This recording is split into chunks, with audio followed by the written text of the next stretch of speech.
गुरुग्राम जिला प्रशासन एक एनजीओ के साथ मिलकर जल भराव और बरसाती पानी को यमुना तक पहुंचाने के लिए मंथन कर रहा है। साथ ही नजफगढ़ ड्रेन को साफ करके उसके पानी को प्रयोग में लाने पर विचार किया जा रहा है। साइबर सिटी गुरुग्राम में जिला प्रशासन एक एनजीओ के साथ मिलकर जल भराव और बरसाती पानी को यमुना तक पहुंचाने के लिए मंथन कर रहा है।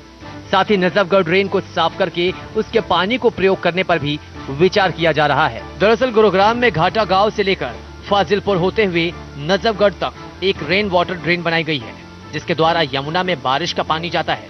लेकिन पिछले कुछ साल से शहर में जो विकास हुआ है और सैकड़ों की संख्या में बिल्डर्स ने जो फ्लैट बनाए हुए हैं, उसके बाद इन सोसाइटीज और दूसरे इलाकों का पानी भी इसी ड्रेन के जरिए नजफगढ़ होते हुए यमुना में जा रहा है।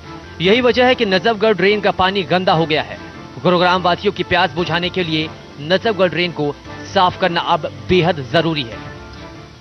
देखिए, नजफगढ़ ड्रेन सारे बरसाती पानी को और गंदे पानी को दिल्ली के मार्फत यमुना में डालती है। तो आज ये वर्कशॉप थी, उसका ये प्रयास था कि जो नजफगढ़ ड्रेन के अंदर हरियाणा से जो पानी जाता है वो शुद्ध जाए या हरियाणा के अंदर ही रह जाए।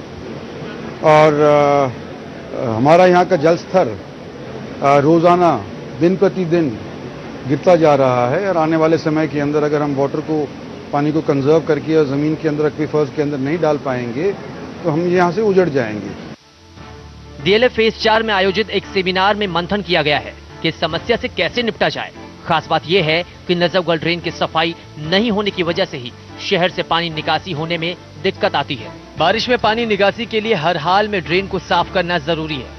साथ ही जो गंदा पानी यमुना में जाता है वो काफी खतरनाक है। साथ ही ये सीधे तौर पर कानून उल्लंघन का मामला भी है। यही वजह है कि अब जिला प्रशासन एक एनजीओ के साथ मिलकर ड्रेन को साफ करने की कवायद में है। यहाँ के लोगों के पानी के स्तर को ऊपर बढ़ाने के लिए एक ये मुहिम डीएलएफ ने और उनके सीएसआर के जो अध्यक्ष हैं उन्होंने छेड़ी है और हमारे को सुझाव दिए हैं एक्सपर्ट्स ने, चाहे इंडिया वाटर कंजर्वेशन वाले हों या दिल्ली के कुछ सरकारी मुलाजिम हों या हरियाणा के हमारे यहाँ निगम कमिश्नर या रेवेन्यू कमिश्नर हों, सब ने कुल मिलाकर के सिटीजनरी के साथ मिल करके एक इनिशिएटिव उठाया है और मैं समझता हूँ ये कामयाब होगा। इस पूरी योजना को किस तरह से पूरा किया जाए, इसके लिए गुरुग्राम प्रशासन और एनजीओ अगले 10 दिन में एक ब्लूप्रिंट तैयार करेगी, जिसके बाद उसी आधार पर काम को पूरा किया जाएगा। पर्यावरण को शुद्ध करने के साथ इस ड्रेन को साफ रखा जाए ताकि गुरुग्राम को जल भराव से मुक्त किया जा सके। ऐसे में देखना होगा कि जिला प्रशासन अपनी इस योजना में कितना कामयाब होता है। गुरुग्राम से देवेंद्र भारद्वाज, इंडिया न्यूज, हरियाणा।